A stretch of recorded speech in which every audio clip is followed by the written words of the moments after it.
Right, let's start.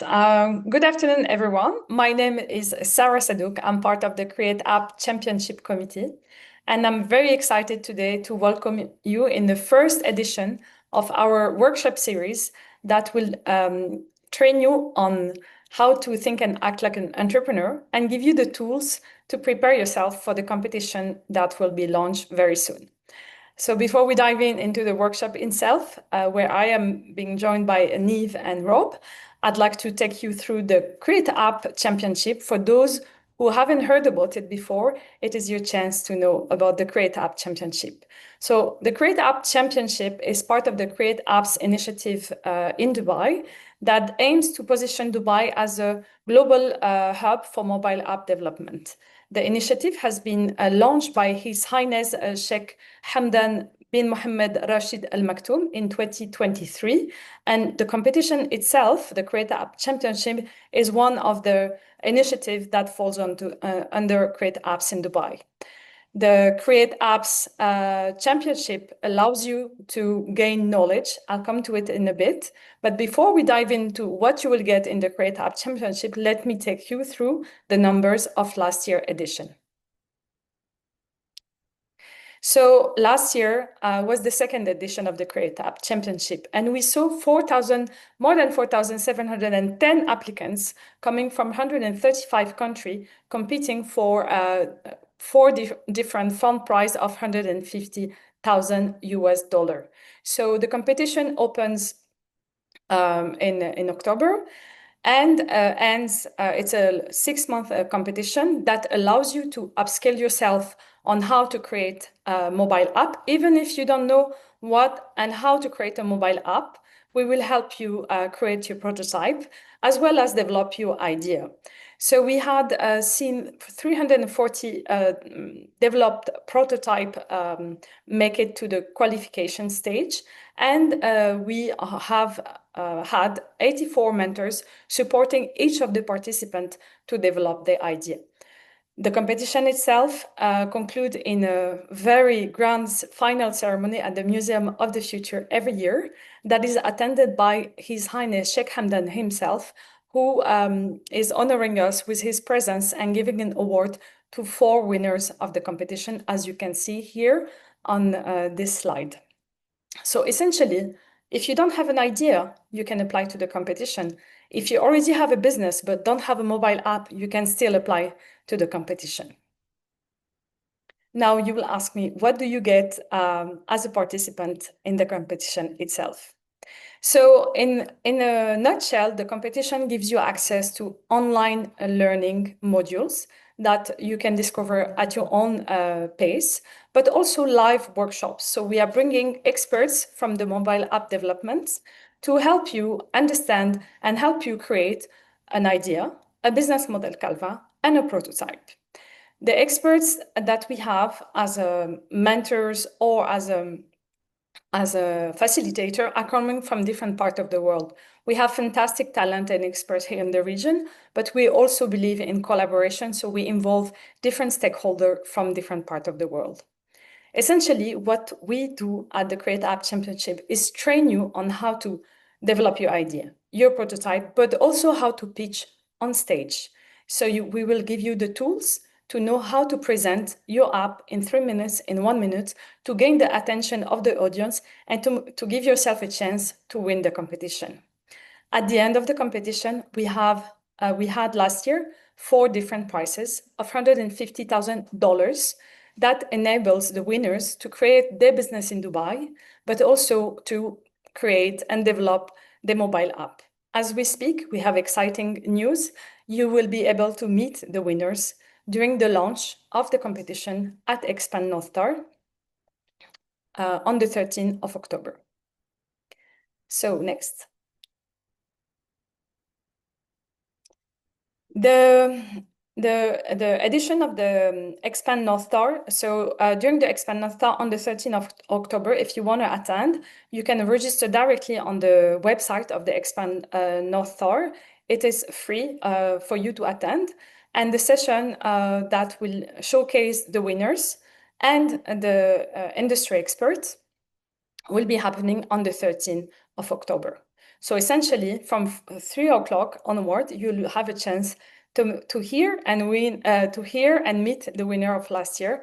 So it will give you some inspiration, but you'll also see that the beauty of this competition is that we welcome anyone who has an idea from 14 years old onward to apply to the competition. So we have 4 different categories, and one of them is the Youth App of the Year. So that is to say that everyone is welcome. You just need to have an idea, to have the wish to roll up your sleeve, work hard, and make it happen for yourself and for your business. So on the day of the Expand North Tower, you'll have 2 different panels. One with industry expert that will give you insights on how to use AI for the development of your mobile app. And the second one will be about the alumni themselves, as I mentioned before. You'll also get a chance to meet us in person, and you will also meet the Dubai Chamber of Digital Economy, who is leading this competition, and you'll get a chance to ask them questions, but also understand what are the different aspects of the competition if you have questions. Now, today is about you learning and upskilling yourself on how to adopt a growth mindset, because it's all about the mindset. So it's the first edition. Today is the first edition of 3 different workshops.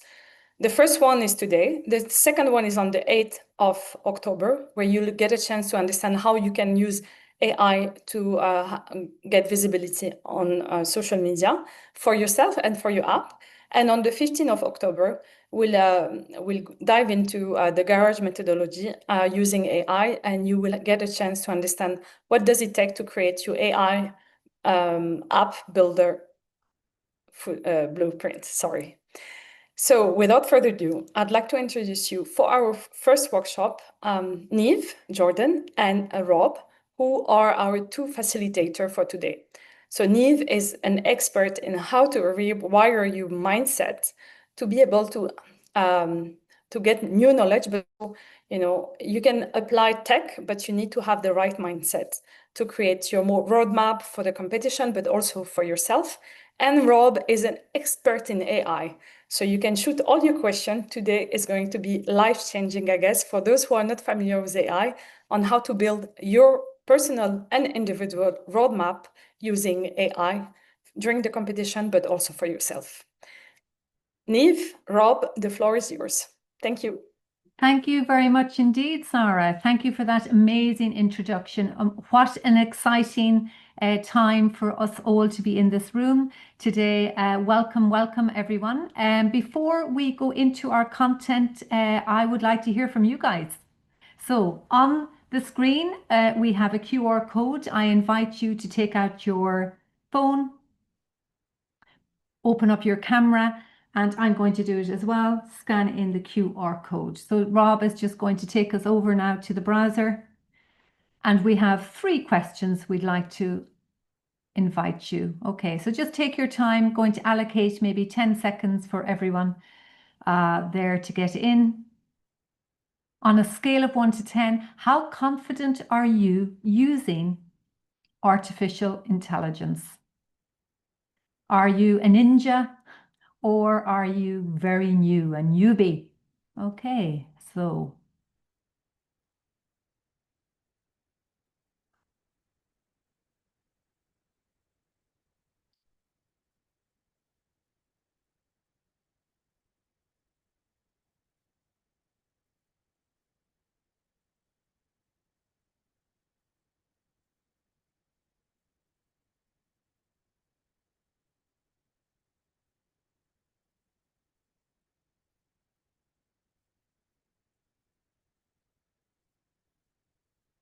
Thank you very much indeed. Lots of people casting their vote. So on average, we have 7.1. So Rob will be very pleased to see that. So we have people in the room who are currently are confident in using AI. So you're in the right room. Hopefully today, your number might even increase in terms of what you're going to gain and what you're going to learn from today's session. Okay, Rob, we might go into the first one there. Please, the next question, number 2. So I'm curious to understand, what are you using AI for? Take a moment and let me know.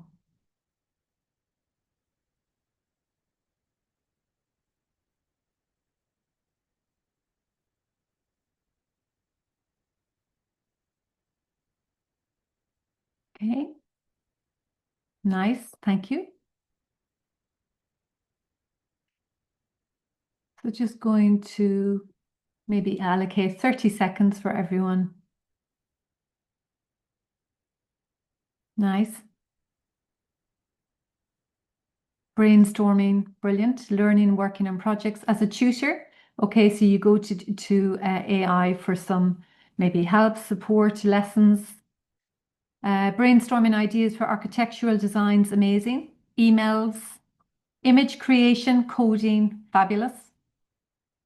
Draft emails, nice. Software development, brilliant. Medical, okay.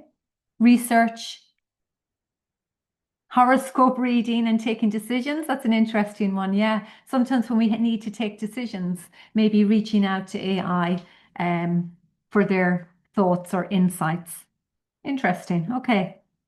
So even looking at the screen now, we can see that AI is being used daily, work, personally, which is amazing. Okay, well done, guys. Thank you for that. Fabulous. Okay, let's go to why we are here today. Okay, so on your phone, you will see we have 5 learning objectives that we are going to cover in today's session. I'm just going to call them out. There's something around accessing the learning from visual, but also auditory. So the first one, applying growth mindset principles to navigate uncertainty and rapid change, is in AI-driven markets. Number 2, using AI tools to reframe challenges, brainstorm innovative solutions and refine ideas. Number 3, stimulate real-world market shifts using AI to build adaptability and decision-making skills. Number 4, leveraging AI for instant feedback on pitches, strategies, and prototypes. And you already mentioned that sometimes I use AI to get feedback. And finally, the last learning objective we're going to look at today is developing a personal action plan to integrate AI-assisted learning into daily entrepreneurial practice. Okay, so what are we seeing, Rob? Let's see. So the biggest area of interest is the first 2, applying growth mindset principles. And number 2 is tools. Okay, fabulous. Nice. And the action plan is of interest. So the good news is that we will be sharing with you guys a gorgeous action plan resource bank of many things that we cover today. You will be receiving that after today's session. Okay, so that's the good news. So thank you so much for your engagement. And that's really interesting to see where we're at, who we have in the room. So thank you. So Rob, let's go back to our slide deck, okay? And just a little bit, thank you to Sarah for the lovely introduction. My name is Neve, and I'm an executive coach, a leadership consultant. I'm based in Abu Dhabi, lived in Dubai for 15 years, but now in Abu Dhabi 5 years. And I basically, what do? I work with people. So within the KSA model, not the Kingdom of Saudi Arabia, but I work with people in developing knowledge, skills, and attitude. Yeah, so in any of those buckets, people, I work with people in terms of development. And I have a huge passion and belief in people that we are capable of so much more. So I'm very privileged to be in a room with people who are invested in learning, who are curious, and who want to even maybe take the next step in terms of this competition and this wonderful opportunity that Sarah mentioned. So I'd like to hand over now to my wonderful colleague, Rob, who will introduce himself. Thank you, Neve. Hello, guys. My name is Rob, also Irish, as you may have picked up from Neve's and I's accent. I've been in Dubai for 7 years, and my focus is all around artificial intelligence adoption and awareness of AI. So I like to think I'm more of a kind of human, a business oriented person, more practical oriented when it comes to AI and how you should adopt it, less around the actual technical piece. I put a lot of focus with my clients around let's cut through the hype and let's make it real and practical for your use cases. What are you trying to achieve? And whether that's at a company perspective, your organization, or whether it's at an own personal level of you wanting to get better. I work with both individuals and organizations in that, but all around making AI more practical and more adaptable for people. Okay, thank you, Rob. So today very much the focus is on being very practical, very pragmatic. You will leave with some tangible assets in terms of knowledge and skill in terms of the tools that Rob is going to share with us. Okay. So I'd like you to take a moment to look at this quotation.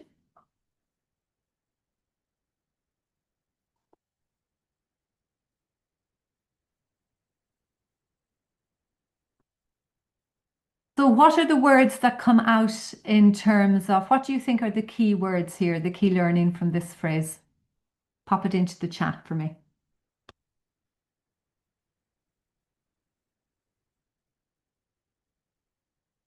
Validation, well done. Yes, it's the validation mindset.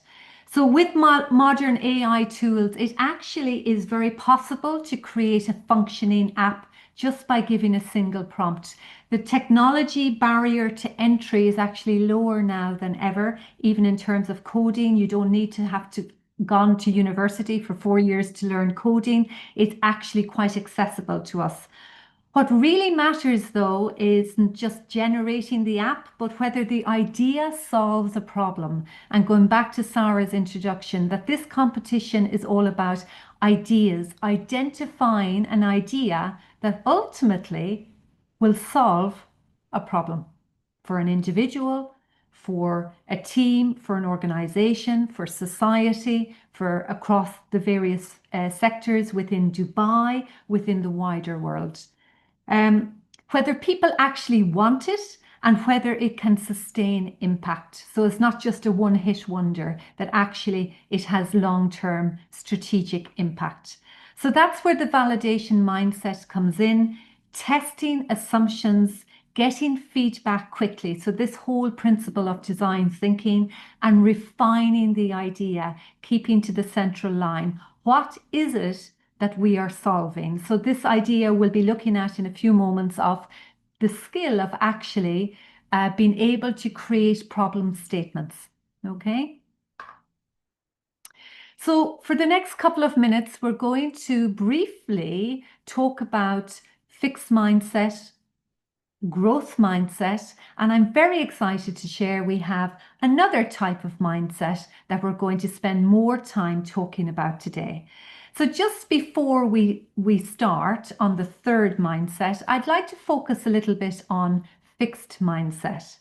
So fixed mindset is very much around, it limits our potential and keeps people stuck. Those with a fixed mindset, they believe their abilities and intelligence is static and not unchangeable. So they're very fixed in the way they think, in how they act, even within their language that they use. They tend to avoid challenges and maybe give up easily when faced with difficulties, and maybe view their efforts as fruitless if they don't get immediate results. So what I'd invite us all to do, myself included, is to think about maybe an example of a fixed mindset behavior within the context of entrepreneurship. So who'd like to share maybe in the chat, what might be an example of a fixed mindset?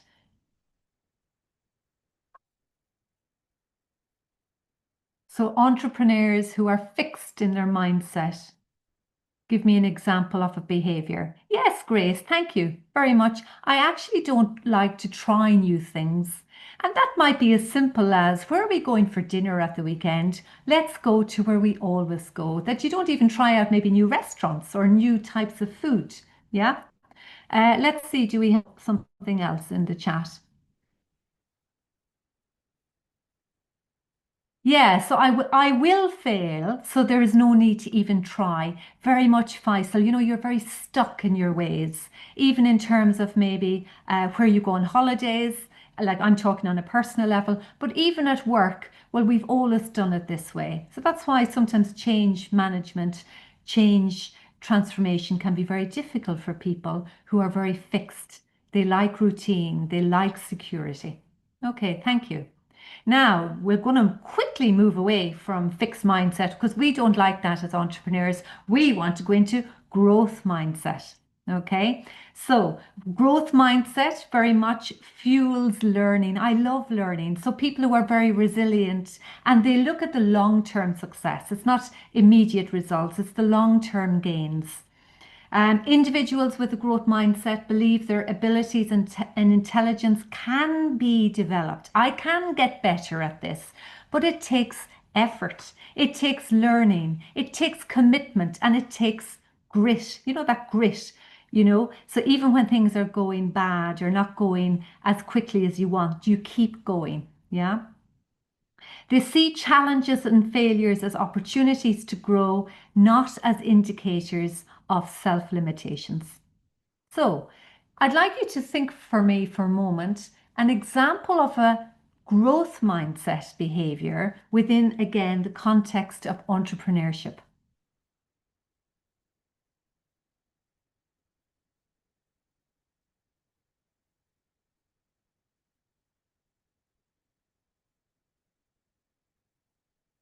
Yes, Grace, I love that. Just do it. Who says that? What's the organization? Can anyone recall? You see it, on the billboard. Yes, yes, Nike, of course. Just do it. So I want to run the marathon and I haven't, so just go out and maybe do 1 kilometer. Yeah. And then you build up to your 42. Amazing. Okay. Another example, have a vision that includes relearning. Oh, Rayanne, I love that. That mindset of relearning or sometimes maybe deleting the program. This behavior, this is not serving me well, so I need to relearn. Wow, that's a very profound, for someone to think that. And that is, being aware of self. Today I will do better than yesterday. Faisal, I love that. So today is a new day, yeah? And I'm going to do better. What was the learning from yesterday? Amazing. Okay, thank you, Sheldon. Seeing setbacks as feedback, yeah? So what was the learning? Where is the opportunity for me to learn from this? And it is actually only in failure that we learn more about ourselves. Yeah. And sometimes it's tough. It is tough, yeah? But the opportunity to do more is just, it is there for all of us, but it's choice. It's a choice in terms of which mindset. So quickly moving on, I'd like to introduce you to our third mindset, which is very much in keeping with today's webinar. So we call it this AI first mindset. So AI first. And what we see about that is very much that how we perceive artificial intelligence. Okay. So as we dive into the world of making apps, thinking about this mindset that artificial intelligence is not just a tool, but I love this, it's a strategic partner. It's actually the invisible person around the table that can give us support, that can challenge us, that can help us with process, that can challenge us to think differently about various things within the business, or even as you're thinking about creating your app. Okay, so it's seen as a partner woven into our every decision we make, into process and products. So people with this mindset reimagine customer experience. I love this idea of empathy mapping. What does the customer need, the end user? What do they feel? What do they see? What do they think? So being able to step into their shoes, embracing data-driven decision making and unlocking efficiency through automation. So how can I simplify this very clunky process, and AI, how AI can actually support us with that. So people with this mindset view AI as a catalyst for innovation. enabling new revenue streams, so actually expanding the business verticals, scalable solutions, I think that's an interesting one, and transformative impact, that in actual fact we have AI can support and help us have huge impact on society at large. So rather than asking, can AI help? I'd like everyone, if there was one thing from today, is to actually start reframing that.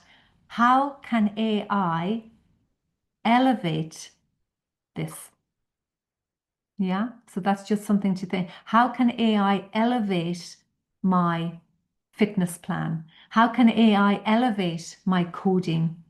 How can AI elevate my email? So enhancing this idea of elevation, bringing it up to be even more valuable. So what are you currently working on just now, and it can be personal or professional, that AI could elevate? Let us know in the chat. What are you currently working on that AI could elevate?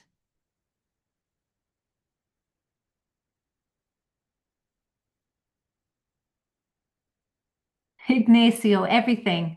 Help us out here, Ignacio. Be a little bit more specific. Pick one thing. So a startup, Mondri, thank you for that. A business case. Vibe coding is awesome, thank you. Doing in-depth research. Rob, presentations, yeah, lots of presentations. So for someone that's involved in learning and development, yeah, amazing. Okay, thank you. Productivity. Oh, wow, that's amazing, Osama. Improve my productivity more than 5 times. Last week, I actually created a fitness plan for myself in the gym. I don't do weights and I want to start doing weights, but I don't know the first thing. So I gave lots of very personalized prompts and I got a gorgeous PDF. So I'm off to the gym now to do my weights. But I wouldn't have known where to start. So AI really is helping me elevate my fitness regime. Yeah, I'm more into cardio. Yeah, so I'll let you know how I get on. Okay, let's move on. Okay. So, AI first mindset for entrepreneurs. As we dive into the world of app creation, remember that growth comes from perseverance, learning, and a willingness. I love that word, a willingness to stretch beyond our comfort zone. So, if we're in our comfort zone, we're not learning. So, how can I stretch myself? So, today we're going to explore how adopting an AI first mindset can transform your journey, fueling. So you'll elevate your creativity, you'll elevate your resilience and success in building an app that actually makes a huge difference.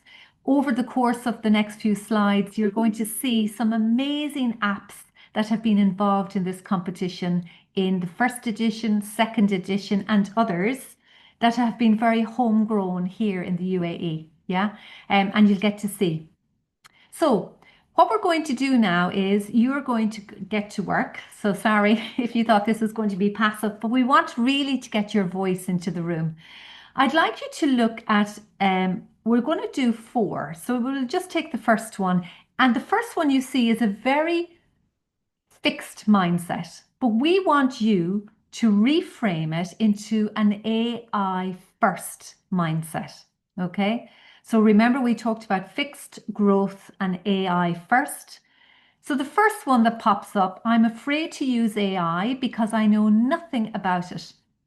And that was me a few years ago. A clue what AI was. I didn't know how to go about it. So I'm just going to allocate 30 seconds and I'm going to invite you to reframe and pop it into the chat for us. We get a little bit of traffic in the chat. Grace, you're very quick at typing. You're always number 1 up. Well done. I wonder, could AI elevate my typing skills? Amazing. Yeah, love that. You are a real person, Grace. Love that. I'm sure I can learn something from AI today. Lovely. I can use AI to educate me how to advance. Brilliant, Ahmed. Thank you.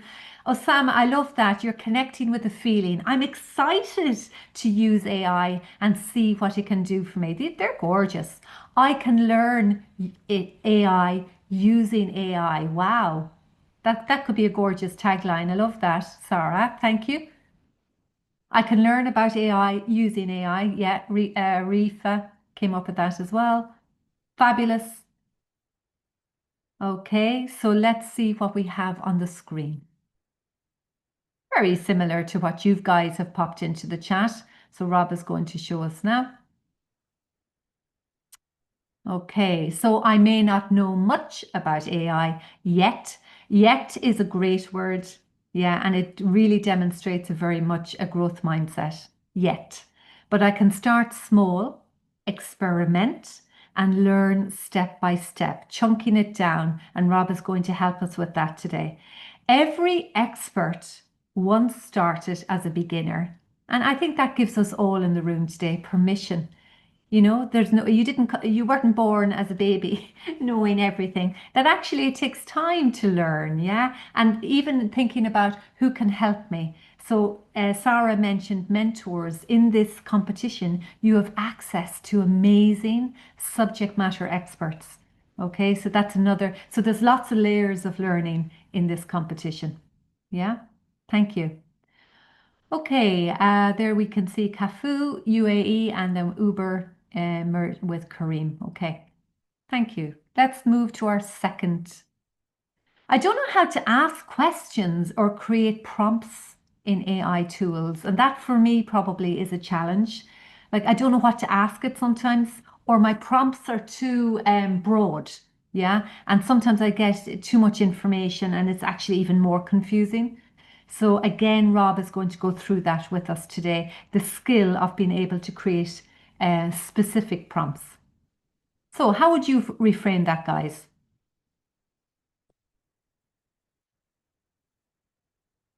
AI mindset. Vadim, thank you. Trial and error is a great way for prompting. I'll get better with practice. Love that.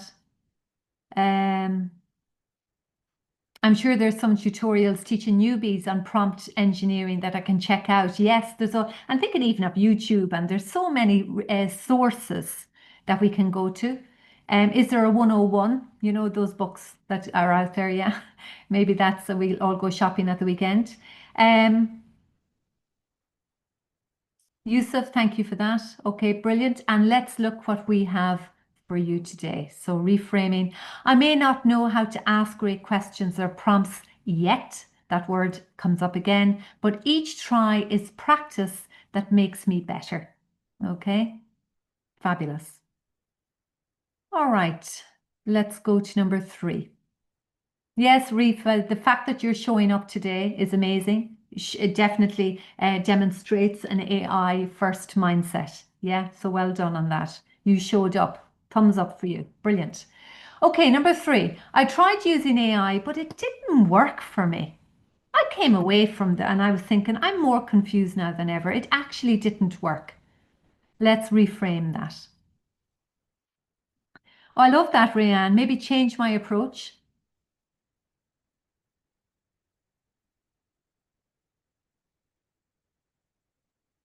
Proper prompt engineering, Hamid. Thank you.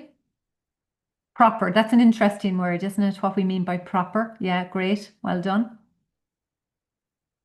Fabulous. I will clarify with myself what aspects do not work for me. So maybe what part of me is contributing to it not working. That's that's a great self-reflection. Wow. I think I can learn more and try it again. Yes, Sarah, I didn't figure it out yet. Let me see how others are benefiting. Oh, wow. I love that one, Osama. Engaging with people. So this idea of social learning, you know, and even in this competition, you're not on your own. It's important to share our challenges because as adults, we actually learn better when we learn collaboratively. So don't be individual. It's kind of that collective learning together and we can support and help each other. Yeah, amazing. Okay, what did we come up with? AI didn't work for me yet. Each attempt teaches me how to adjust and get better results. Okay, so something there as well is sticking with it. And I love that word adjusting. And again, we see the word yet. Okay, we all know who that individual is, yes? Okay, and finally, number 4, I don't know the appropriate AI tools. Oh my goodness, I'm hearing these ones. Claude, Gemini, Copilot. What are all of these? I don't actually know the appropriate ones to use to grow my business. So maybe you might need it for imagery, you might need AI for videos, you might need it for content. And the great news, it's very exciting. Rob is dying to get started. He's going to show us amazing tools today. I'm going to stop talking, I promise, in a moment. Let's see what you're saying in the chat. Let me get the docs on how to use it. I tried to ask a couple of them, Ignacio. Okay, yeah. Forgive me if I'm not pronouncing your name properly. Okay, someone else maybe reframe that for me. Let me ask some experts in the field. Yes, engage with experts. Okay, so there are lots of people out there who know lots about AI. Try as many relevant ones as possible. And actually, some of them might give the same thing, but you might prefer one over the other. And I think Rob is going to talk to that today. You might have a preference. It's a little bit like restaurants, isn't it? Or, you know, even perfume. You have a preference over one perfume than the other. So maybe that's, you can use that whole approach in terms of AI. Jasrina, I think I can ask AI which AI tool to use to grow my business. Yes. So I want to build X in my business. It could be a marketing strategy. It could be strategy. It could be human resources. So AI, you could ask and they could actually identify where you need to go. They could give you direction. Interesting. Yeah. Again, it comes back to prompts. Yeah, great. Thank you, Vadim. That's interesting. Yeah. And finally, let's go to what we have shared with you. I may not know the right AI tools yet, but exploring and testing them is how I'll discover. So there is this element of discovery, exploration.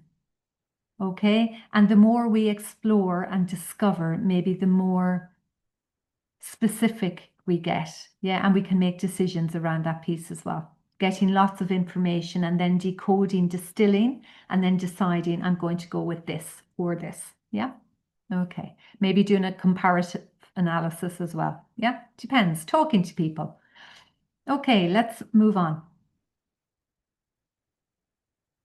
So the next part is in terms of what I think might be helpful for you guys is what are the actions, behaviors, and language that demonstrates John has an AI first mindset. Like what does John do? How does John behave? And what is John's language when he's in a meeting with someone? Okay, so we're going to look at a couple of actions here. We're going to go into them in a bit of detail, but we just have for today's session, we have identified 4. So what are the actions that an AI first mindset demonstrates? So very much strategic. So embedding AI, reimagining customer experience or journeys, building literacy. I love that. Do you remember when you were back at school and we had to do the literacy? You know, there was always that literacy hour, where here we have AI literacy. So for any of us who has children or younger siblings, AI now is being taught in our schools, in foundational school, primary and secondary schools. So literacy, yeah. And we've missed out on that. Well, I have. I'm showing my age now. But there was no AI literacy when I was at school. I don't even think they knew what AI was. Yeah, that's how old I am. And finally, automate for efficiency, innovate for growth. So let's have a little bit more detail on those. Have a look at this. So that might be a great question even to take a note of. Carmen was saying earlier, for those people who are old school, I'm a scriber, but you might be taking notes in your phone. You might want to take a screenshot. I love that question. How can AI inform, automate, or enhance this choice? Yeah. Number 2,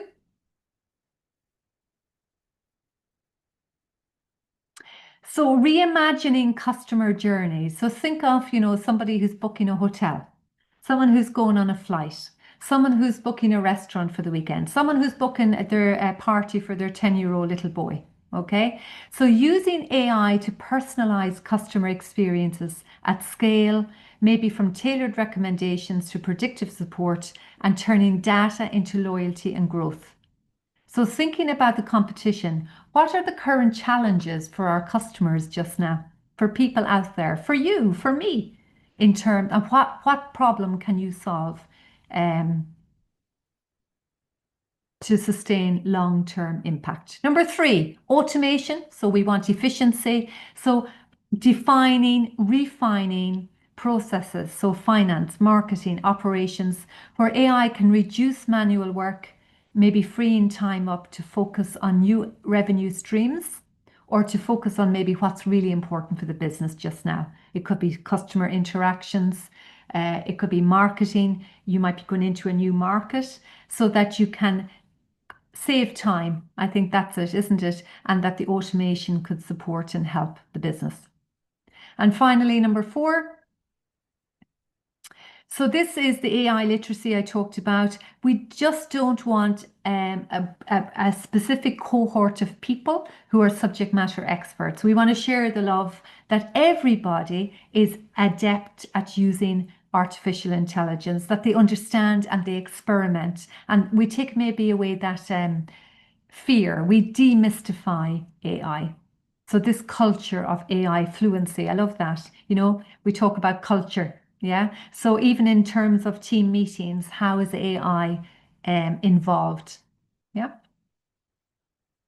Okay, now looking at behaviors and language, we're going to move on. And I've got a little test for you. Oh my goodness, I hope you're not getting a heart attack. So what we're going to invite you to do is to scan in the QR code again. This is a different presentation. And what I'd like you to do is to match the description with these 4 key behaviors. So if you want to enter your name, Rob is going to bring us over to the screen. You can change your avatar if you want.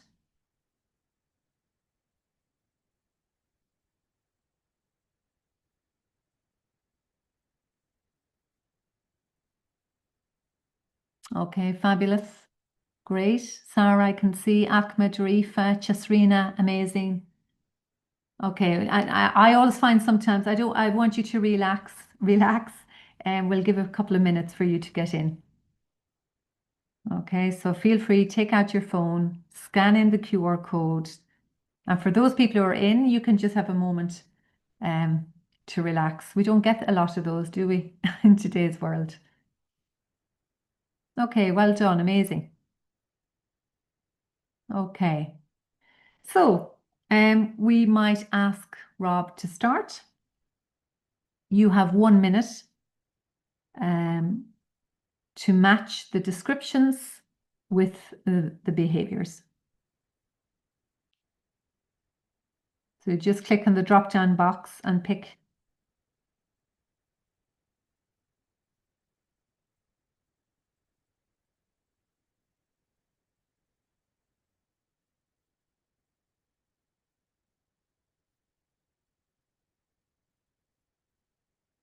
And don't forget to submit, guys. You've half a minute left, so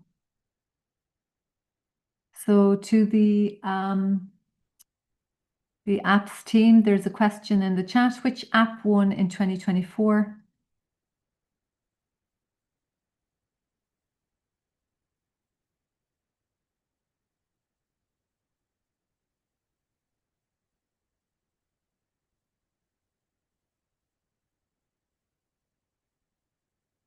Okay, and don't forget to submit. And let's see how you did. Okay. So embed AI in strategic decisions. Yes. So this is make AI a standing agenda item in every business decision? We love that question. How can AI inform, automate, or enhance this choice? Well done. Number 2, reimagine customer journeys with AI. So using AI to personalize, I love that word, personalize customer experiences at scale, from tailored recommendations to predictive support, turning data into loyalty and growth. Okay. Number 3, automation, continuously identifying processes, finance, marketing, operations where AI can reduce manual work, freeing time and capital to focus on new revenue streams. And finally, 4, build AI literacy. So encourage every team member, not just tech, to understand and experiment with AI tools. Okay, so they are behaviors. Okay, let's move to the next one, Rob. So, which of these statements reflect an AI first mindset? So you have a choice of 2. Don't forget to click submit.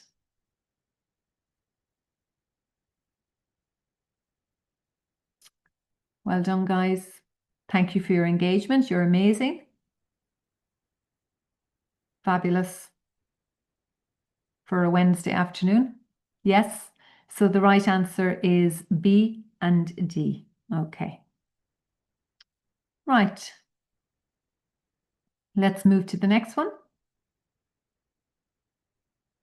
Which of these statements reflect an AI first mindset approach to decision making? So decision making is a skill, and we all know the impact of slow decision making. Yeah. And sometimes the perfectionists amongst us, we need to know everything is like 100%, but that's not always the case in this VUCA world we live in, where there's lots of ambiguity, volatility. Okay. Nice.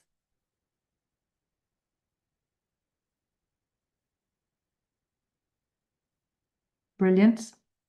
And again, the correct answer is B and D. Okay, well done on that, guys. And I think the last one, Rob, we have is, yeah, so the AI first mindset, our approach to customer experience. Okay, which of these statements reflect?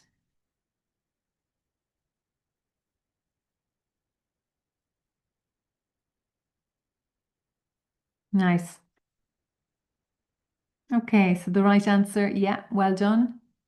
You are phenomenal. Well done, guys. Amazing. A and D.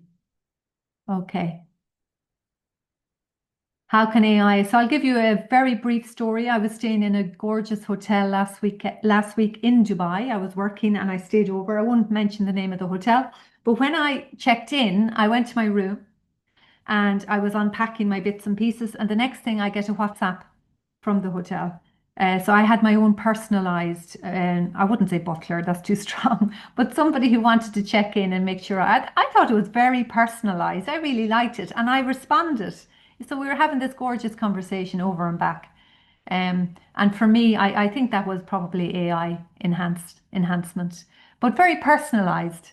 It's a very large hotel. I don't know, they probably have something like 3,000 rooms. So I felt very special that someone was messaging me. So maybe that's an example in terms of customer experience. Okay, well done. Okay, we are going to go back now and we are going to crack on, I believe, with the tools now. And I'm going to hand over to Rob. Perfect. Thank you, Niamh. So guys, we'll cover quite a lot of different tools and quite a number of different actions, let's call it, our tasks that we're going to do using these tools over the next kind of hour time frame. We're going to use 5. So we'll go ChatGPT, Gemini, Claude, Synthesia, and Pictory.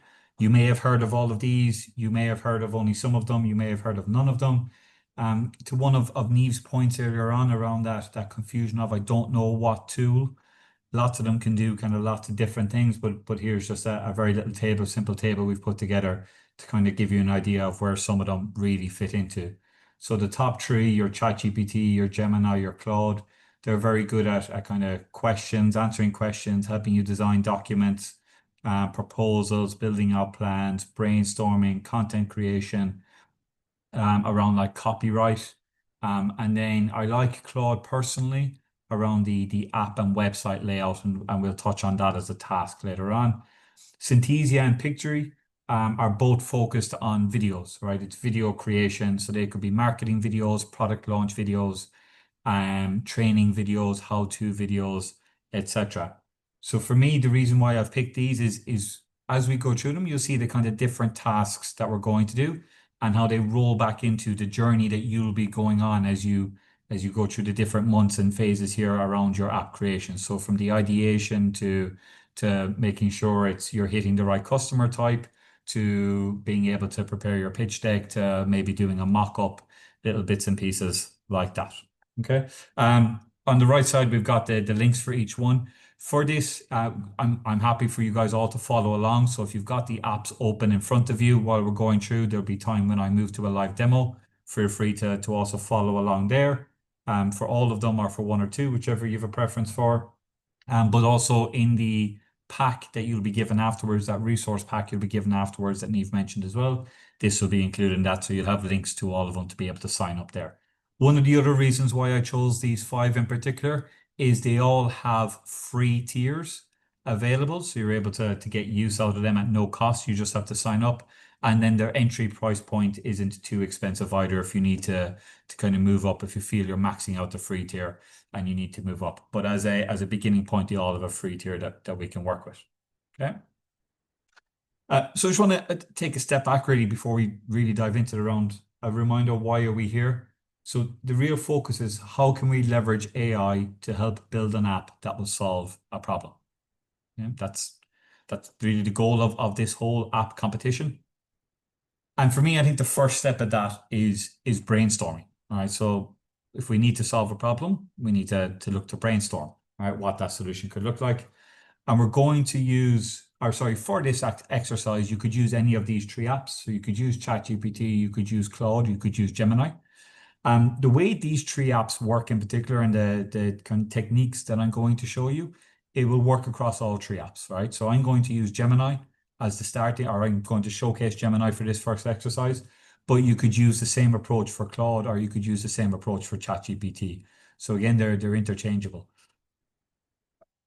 Okay.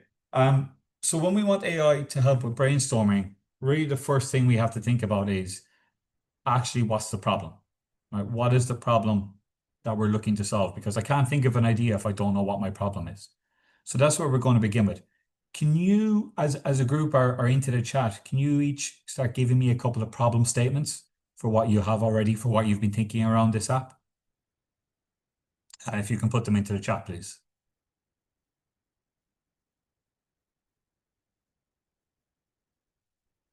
And if you're also putting it into the chat, feel free to put it into the app you have open as well and see what kind of response you get back out.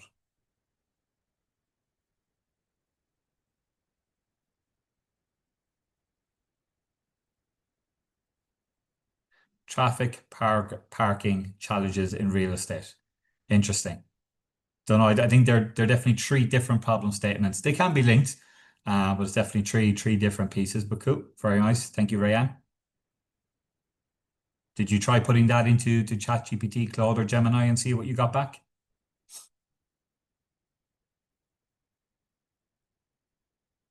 Okay. Just while you're thinking about it, there's a couple that I'd kind of just put out here, right? So we should make an app for students to be more organized. People are wasting too much time because too much food because they don't know when their things expire. The government website is terrible providing city services information.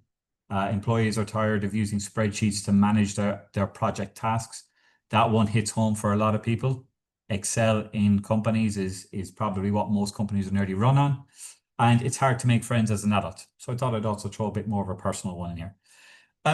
These for me are bus timing and its live location. We also have in the chat. These for me are they're a good starting point, but they're not really a kind of a clear problem statement. Okay? So what we'll now dive into is we will go to Gemini and we'll show you how to define a better problem statement in Gemini. Okay. So here is my Gemini screen. All right. This is what it's going to look like for everybody. And what I'm going to do is, here's going to be my first prompt that I'm going to put into Gemini. Okay. I'm thinking of a new app that I want to build for an app builder competition. I need to brainstorm ideas. I want your help. The first thing I want to do is to define the problem statement. Before I give you my current draft, let's align on what a problem statement looks like. So this is the kind of prompt that I would use as I was to kick off a conversation with Gemini around this topic. Okay.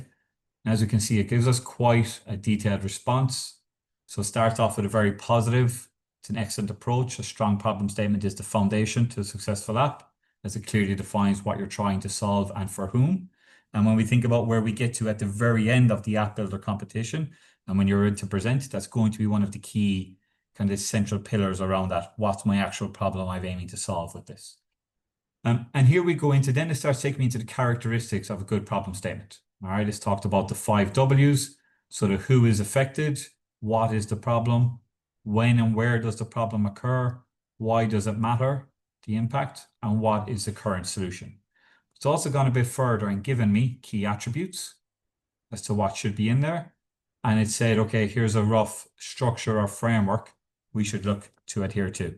So rather than just putting in the problem statement and asking ChatGPT, Gemini to improve it, in my experience, they get very, very optimistic or very happy. So they just keep running in a certain direction, but that's not what we want.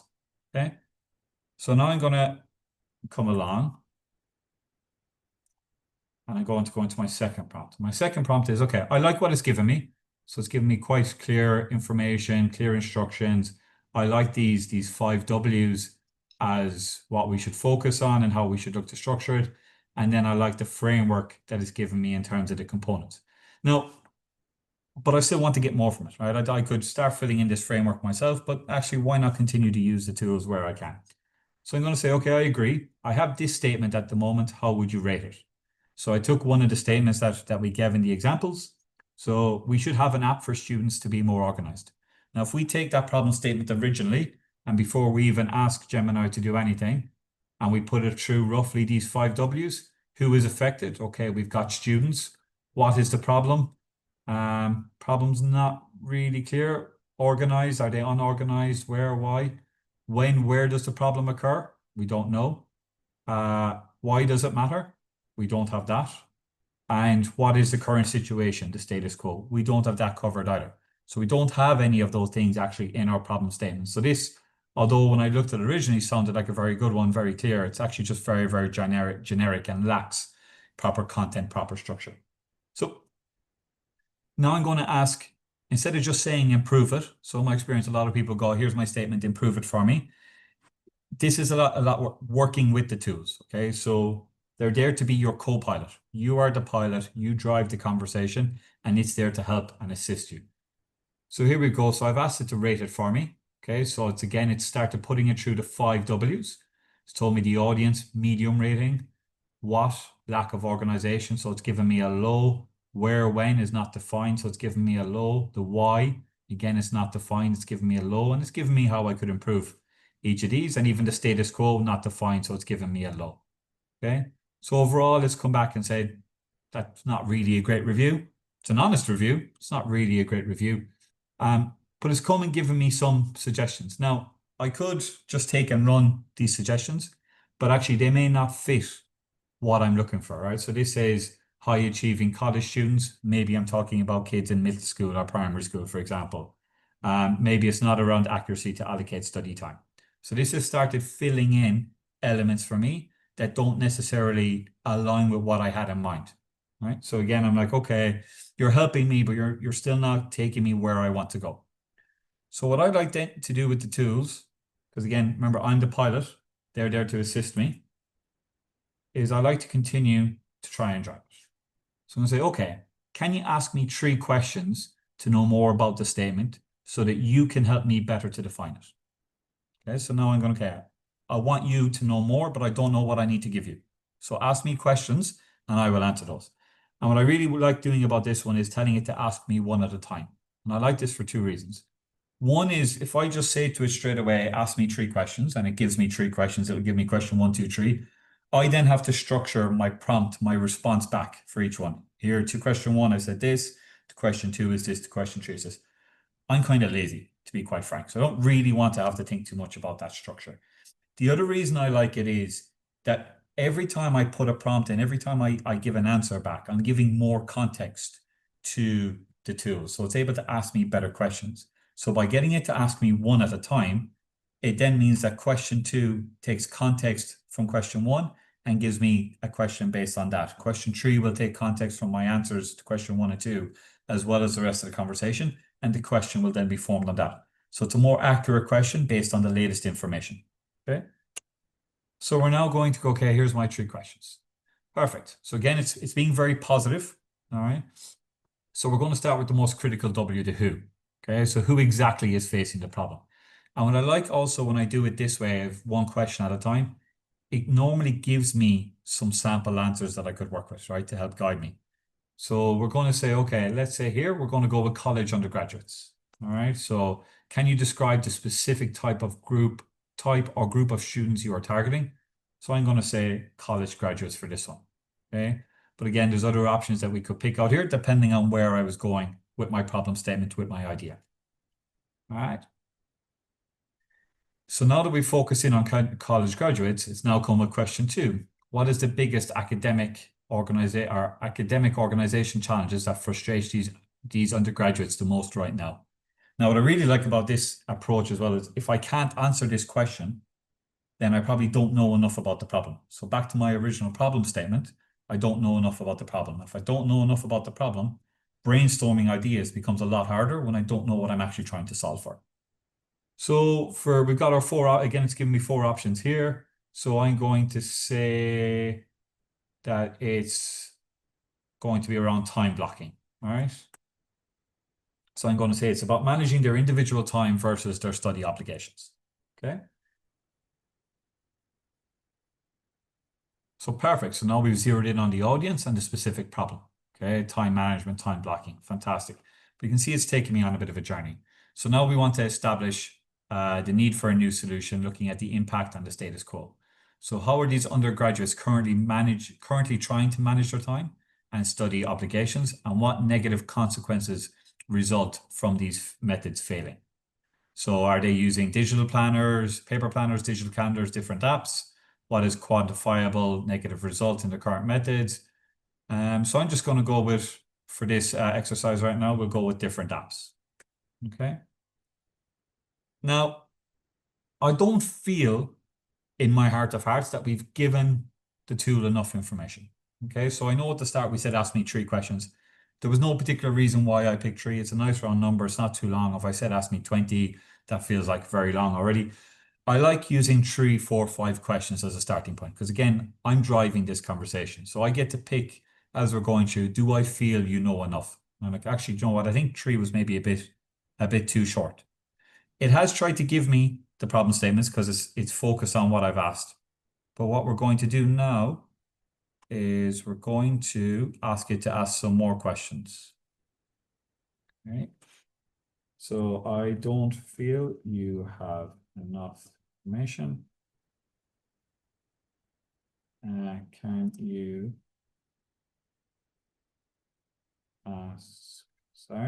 ask me 2 more questions, 1 at a time? Okay. So it's come back with, right, we've established the who, the what, now let's explore the why. So now we've come in with question 4, and we are going to we're going to go with here. All right. So the question was, when they try and set up their time blocks, what information are these students currently struggling to find, calculate, or integrate that makes their schedule unrealistic or impossible to maintain? So I'm going to pick the one that says social, right? Because that work-life balance, that uni study, social life balance, and at times they can struggle to think how long a task will take versus how much time they'd like to spend socializing with friends and colleagues. And we're into question number 5. What's the primary emotional or behavioral obstacle that prevents them from consistently sticking to a schedule? that does include breaks, social time, or sleep. And we will go for perfectionism and overscheduling. So sometimes they can be a bit too rigid. Okay. All right. So now we've got our final draft. All right. It's incorporated all 5 points. So college students who rely on time blocking apps to manage their rigorous study obligations are prone to perfectionism and overscheduling. They frequently use current digital tools to cram in more academic work than is humanly possible, often treating essential breaks, sleeps, and social time as optional padding. Now you compare that to our original problem statement. The original problem statement was we should make an app for students to be more organized. Okay. This one's a lot more detailed, a lot more on point, and a lot more clear around what it is that we're actually saying this is the problem. Now, if we go back to the very, very start of this conversation, we opened it up by saying, I need to brainstorm ideas. And what we focused on so far is the actual problem statement. Okay. What I'd like to do now is we'll go, okay, I'm happy with that. What's next? Okay. And now we start going into defining the solution, right? The solution concept. That's your brainstorming element, okay?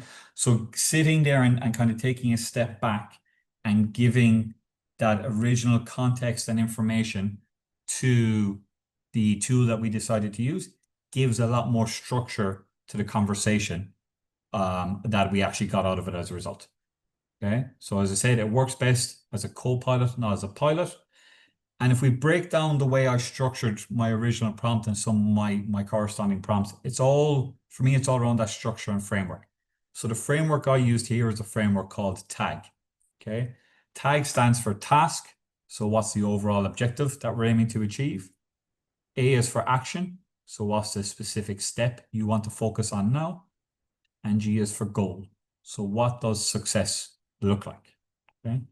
If we go back to my original prompt, we can see task. I am thinking of a new app that I want to build for an app builder competition. I need to brainstorm ideas. I want your help.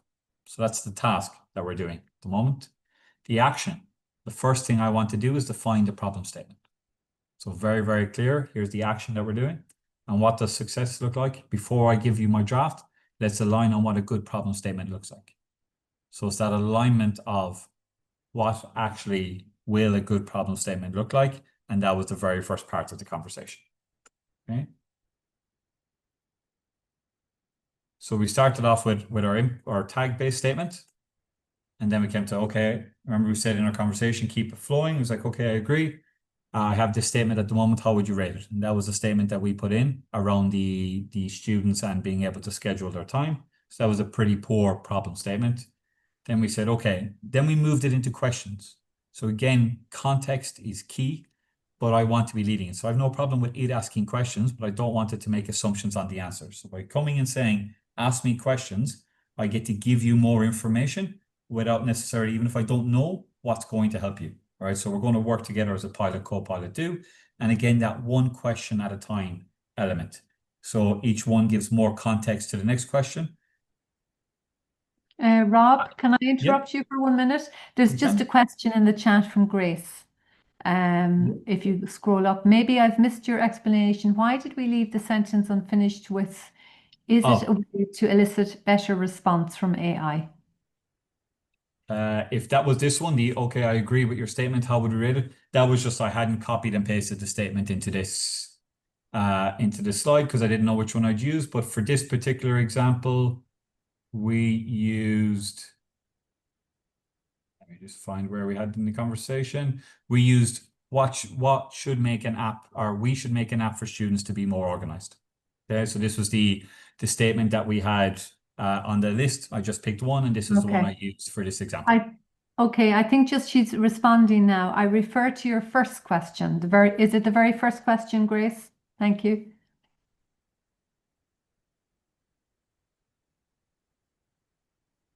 Yes, the first prompt. The very first prompt. So this prompt? No, I think this going back when you started first in the, so if you go back to Gemini at the very, very beginning. Yeah, this is the very Yeah. first prompt. So this is Yeah. the one that follows the tag framework. Why did we leave this sentence unfinished with ... So if you scroll up. Yeah, no. So it was maybe when we went back, Gemini Yeah, will just shorten find my that, prompts. I think. But Yeah, actually, yeah, so this is the full prompt we used. If this okay. answers your question. Yeah, Oh, she perfect. gets it. Yeah, perfect. Spot on, Thank guys. you, Cool. Grace. No problem. So yeah. So it's again, Thanks, Rob. just to make sure we're all clear, it's the exact same that we have in here. So the task, the action, the goal, this is what we put in, but here I'm just showing you broke down into the three key elements. Okay. There was the prompts that we went through. And again, when we picked the number of questions, as I said, I just picked 3 as a starting point. And what I'm doing there is we're going through the conversation. I'm judging how much information I give it in. Do I think it has enough? Right. And I'll judge that based on the questions it's giving me back. You'll have an idea as you go through it going, you're now asking very niche or questions that maybe aren't relevant anymore. So actually, okay, you've enough information. Let's move ahead with the task and stop on the questions. Okay. And again, compare that to if you're working with a colleague, you've had somebody new join your business, you're asking them to do a task, you expect them to ask questions. You'll judge when they've asked enough or when maybe they've got a bit lost in the topic and your questions aren't relevant anymore. Okay. It's that same piece here. And I just like going, okay, actually I felt it didn't have enough in this scenario. So I wanted to ask it 2 more. If I felt after 2, it didn't know enough, I can keep going. Ask me 3 more, 4 more, 5 more. This is all within your control, but that's on you to drive. Okay. Perfect. So that was the live demo. Okay, for that. Now, did you know? So we got our problem statement. Fantastic. Did you know that you can speak to these tools? Okay, and actually have a conversation with them. So what we'll do, I'm going to use ChatGPT for this one because ChatGPT, in my experience, is the best when it comes to actually speaking to. Okay. And what I'm going to do is, make sure I can see that. Right, perfect. So it has what we call a voice mode. Okay. I have just built my first app. It's an app that helps college students to better carve out their time for social and studies. It's focused on giving them flexibility, being easy to adjust for their social lifestyle, while also helping them to encourage to achieve their study goals. I want to build a launch video for social media. I see 2 distinct tasks here. First, the storyboard, and second, the script. Can you start by creating the storyboard for me? I will let you decide the flow and the scenes that you think fit best. Once we are aligned on that, we will move on to the script. Absolutely. Let's break down a storyboard that will really resonate with college students and highlight the flexibility of your app. I'll keep it in a simple outline so you can visualize each scene. Scene 1, college time management. Busy college campus, students walking around with backpacks, some chatting and laughing. College life is a balancing act. Scene 2, the problem. Close-up of a student looking stressed at a desk, surrounded by textbooks and a phone buzzing with social notifications. Text overlay, sometimes balancing study and social life feels impossible. Introducing the app. Visual, student picks up their phone and opens your app. The interface looks clean and inviting. Meet app name, your personal assistant for a balanced college life. Key feature highlight. Visual, quick demo of the app in action. The student drags and drops blocks of time for study sessions, social events, and breaks. The interface is smooth and it shows a friendly reminder for upcoming tasks. Easily adjust your schedule on the go. Scene 5, encouragement and flexibility. The student gets a notification, time for a study break. They smile, switch to a social activity, and then later return to a study feeling refreshed. Text overlay, stay on track without missing out. Montage, student checking off completed tasks, feeling accomplished as they reach their study goals.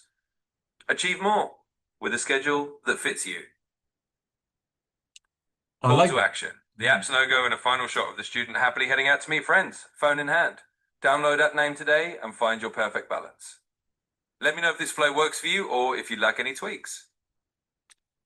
I like that. Can you give me the script for this? Absolutely. Let's turn that storyboard into a script for your launch video. I'll keep it engaging and student-friendly. For college time management app video, scene 1, opening shot. College life is an amazing adventure, but sometimes it feels like a juggling act. 2 classes, social events, and a never-ending stream of notifications. It's easy to feel overwhelmed. Introducing the app. That's why we created App. The app that helps you carve out your time for both studies and social life without the stress. Key feature highlight. With App Name, you can easily adjust your schedule on the go. Just drag, drop, and let the app remind you when it's time to focus or when it's time to relax. Need a study break? The app nudges you at the perfect time, so you never miss out on what matters to you. Achieving goals. Check off your tasks and see your goals become reality. With App Name, you're in control of your time.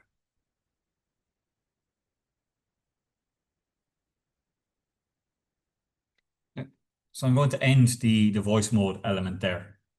Now, what we can see straight away is it's very similar in terms of even if I was having a text conversation with it, where whatever I've said and whatever it is replied back to me with actually then becomes and is available here as text. So I can go back to this later on, I can review it, I can reread it, I can continue the conversation. So I can just start typing in a prompt here if I would like. I can go back to voice mode. So voice mode is this little button down here. You can use this on the Apple app, the Android app, or even on your laptop like you see here in this example. All right. And it just goes and has that conversation with you. I really like this mode from an entrepreneur perspective around being able to kind of just talk out ideas. So if I'm going for a walk, if I know I have a bit of a drive ahead of me, if I'm cooking dinner for the evening, whatever that scenario might be, I'll put on a set of headphones, I'll connect to my Bluetooth on my phone, I'll open up the app, I'll turn on voice mode, and then I'll just go and have a conversation. So if there's a new topic, I'm going out for a 20-minute walk, half-hour walk, and there's a new topic I want to learn about, I'll go and have a conversation with this tool about that topic. So kind of learning is another very good one. But even in this scenario, okay, I want to brainstorm, I want to go through what my storyboard looks like. As it's giving it out to me, I can then go back and say, okay, well, scene 4, let's change that. Scene 5, let's change that. And it's more conversational. All right, so for somebody like me who at times, I don't necessarily always like typing, I would just go and speak to it and have that conversation with it.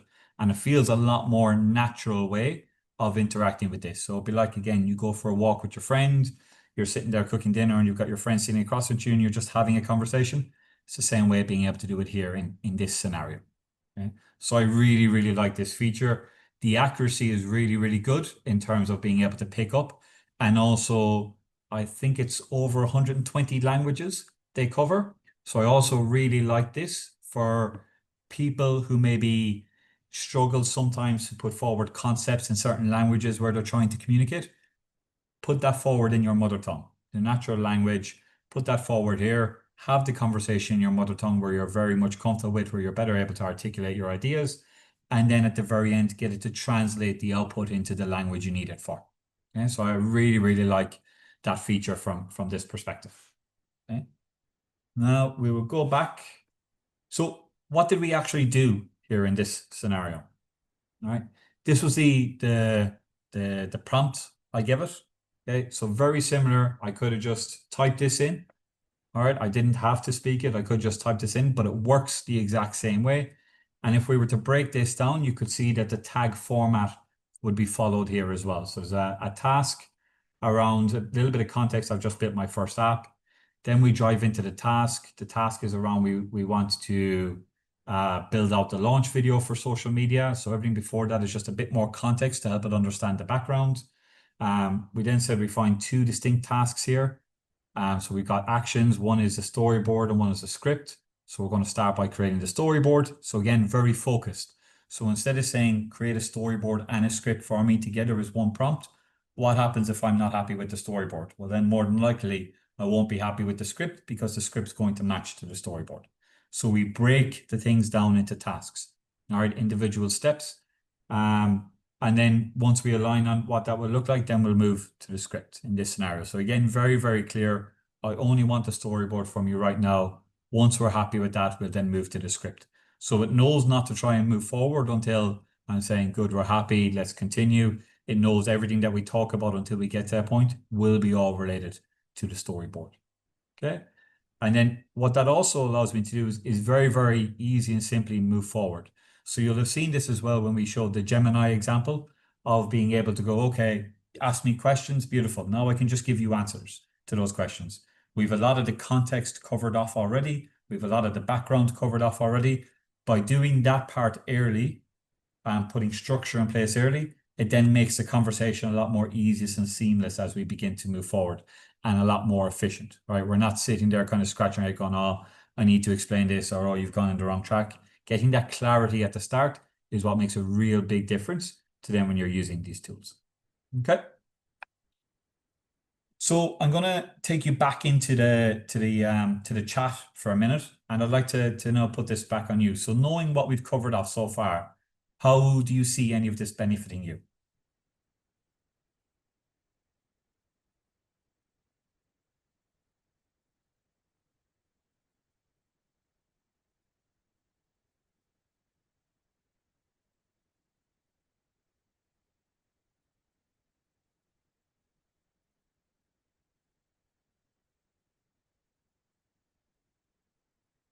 Better step-by-step approach to using tools? Yep. Thank you, Amit. That is absolutely key. So that kind of breaking down the structure, taking a step back to kind of go, okay, instead of just jumping straight in, what am I actually trying to do? What am I trying to achieve? What does good look like? Being able to kind of think about that in your head before you start using the tool or start prompting. It's a very, very good approach. Also, there will be times where you don't necessarily know what good looks like, or you don't necessarily know what a good goal is. So break that back. So that then becomes your problem, right? And then you break that into steps of going, okay, I have this rough idea. I don't really know where I want to move forward. Instead of just giving me ways to move forward, take a step back and start asking me 5, 6, 7 questions, one at a time, around where my head is at the moment. And I'll start asking those questions. And then each time that gives it more context to go in a certain direction. Okay. And again, have that with the voice mode. One of the other things I personally really, really like the voice mode for is being able to word vomit. So if there's times where I'm not really too sure what I'm actually looking for, if there's times where I'm not really able to get my head clear, and I'm like, I've got a great idea, I've got this great, but I need to kind of help think about it a little bit more. I need to fill it out a little bit more. You can go and have that as a conversation with ChatGPT. All right. So again, that structure piece is very important when you know what you want. Even when you don't know what you want, that structure of, okay, telling it, I don't really know what I want. I'm a little bit confused. Here's everything that's going on in my brain at the moment. Help me make sense of this. It can help then unscribble that all for you as well, and give you that concise feedback. But where I see a lot of people making that mistake is they jump straight into just trying to get straight out what's in their head. That extra context of, I want you to help me clear this up. I want clarity, or I want you to ask me questions to help clear this up. Again, that's all just giving it that direction where you are the pilot and it is the co-pilot. Okay. Niamh, talking to tools is very useful and helpful. Yeah, it saves me having to sit by my computer phone and typing. Definitely, same for me. That, especially when I don't really know what I'm trying to get out, or if something's very, very long, typing it means I have to figure out the structure. Whereas when I speak, I can just word vomit into it. Okay. Now we're going to move on to Synthesia and Pictory. Okay. So Synthesia and Pictory are both very good for generating video type content. So your social media. So this could be training videos. This could be product launch videos. This could be how-to videos. This could be marketing videos. That is their niche, right? That's what they fit. That's what they're very, very good at. But the reason I put these two up here is they work slightly differently. Synthesia wants storyboards. So that's the input it wants. So it wants you to give it a storyboard and it will work with that. And Pictory wants scripts. So it doesn't want the storyboard, it wants a script. So you give it the script and then it works with that. So that's why in the previous one, when we were chatting to ChatGPT, I asked it to create a storyboard and a script. So we will take the two of them and move forward in terms of that's the input we will use. Okay. So we will go back up to my storyboard. I'm going to copy this. We will go to Synthesia. I'm just going to put it straight into Synthesia. And I'm going to say, create the video. Okay, so Synthesia is going to work. As you can imagine, this takes a little bit of time. So what we'll also do while that's working is we'll take the script. Okay, and we'll put it into Pictory. So we'll give the title of project.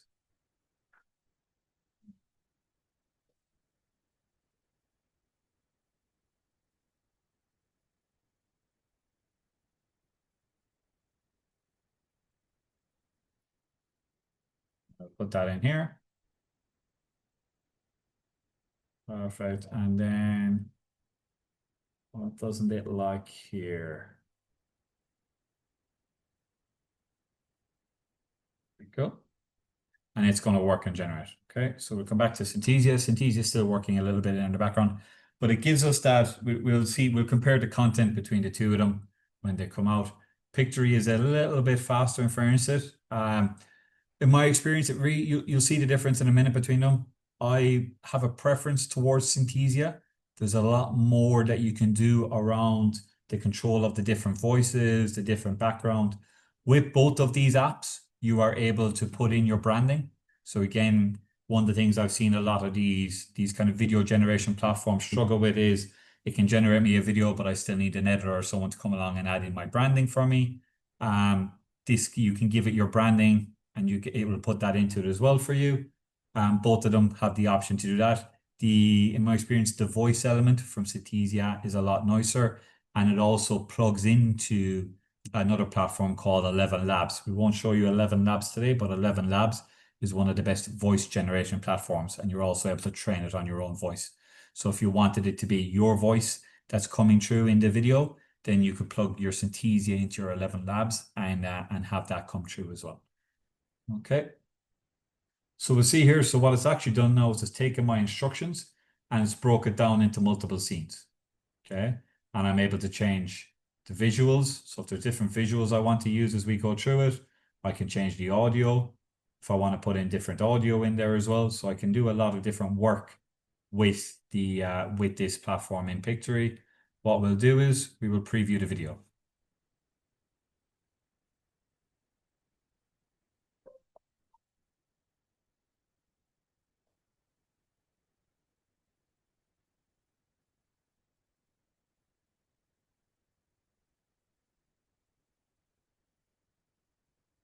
Okay, so we're going to stop it here because you can see it's gone, okay.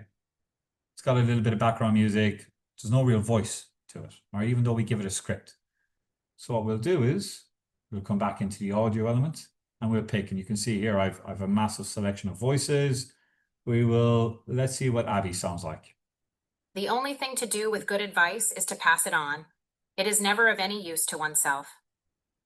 Okay, see Adam. Allow the world to live as it chooses, and allow yourself to live as you choose. Okay, and let's give a final to Amanda. Sometimes it is better to lose and do the right thing than to win and do the wrong thing. Okay, so we're going to use Amanda for this one. So you'll see now that it's generating, it's putting Amanda into the video. And you can see it actually does it pretty quick. So again, there isn't, from an editing perspective, I'm not a social media expert. I'm not a content editor expert. Very easy to navigate around these apps, but they're also very, very quick to be able to go and actually make changes to the content. See here. Just finishing, and then we'll be able to click the video preview again.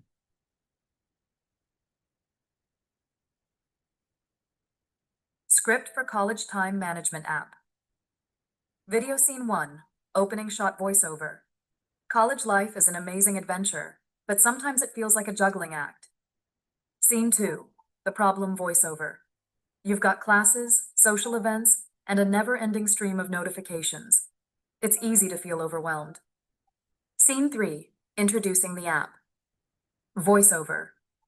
That's why we created AppName, the app that helps you carve out your time for both studies and social life without the stress. So we'll just stop it there. Now, what I didn't like about that, and this back to just re-reference that point of the pilot and co-pilot pieces. So we actually look at the story. You can see here, it's got scene 1, it's got the voiceover, it's got scene 2. As I said, it likes scripts. So actually it's included these in the script. So if I actually just go through this and remove scene 1, remove the voiceover word, remove scene 2, and just put in what I want said, it then won't say it, and will just say what is actually in the script. So it takes what you give it and it runs with that. This isn't going to go, actually, I think this is wrong, so let me tidy it up. I think this is wrong, so let me tidy it up. It's taking what I've given it and run with that. All right. So again, you still need to drive these tools properly, but that's a very, very easy change to be able to make. All right. Let's have a look at Synthesia. We'll refresh it because it should have been done by now.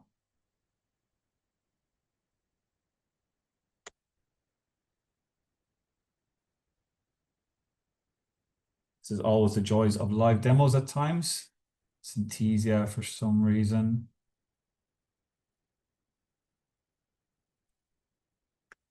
Let me just try you on one more tab.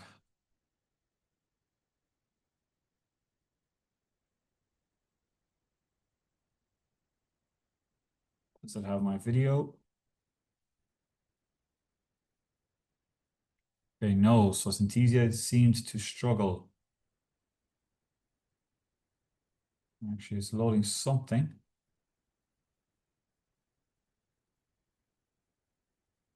So here we go. So it has actually put it together. So it's called it the College Juggle. And you can see here now it's creating all of the scenes. One other thing, again, that pilot, co-pilot reference, we never actually gave the app a name. So in all of our text in terms of when we put in, if we go back to the storyboard, you'll see here at the end in the voiceover, download your app name, because we never actually gave it an app name, created the app name. So I would say, again, this is that other example. If it comes back to my prompt, right? I asked it to give me a storyboard. It went and ran with the action. I asked it to give me a script that went and ran with the action. It doesn't come and say, oh, I don't have an app name, so I can't do this. It runs with it and puts in placeholders for that. And then when I start feeding it into other tools, if I'm giving it incorrect information, I'm going to give that bad output, or I'm going to get that bad result. All right. So again, that's that piece of it. Still on us to guide it. But if we put in an app name, it would have been able to run just with that. So here's my Synthesia. What I also like about Synthesia here is, so it's giving me the scenes, it's giving me the video for each one. Okay. And then it's giving me, I can either change these out if I want, or I can go to generate video. All right. So I'm going to click generate.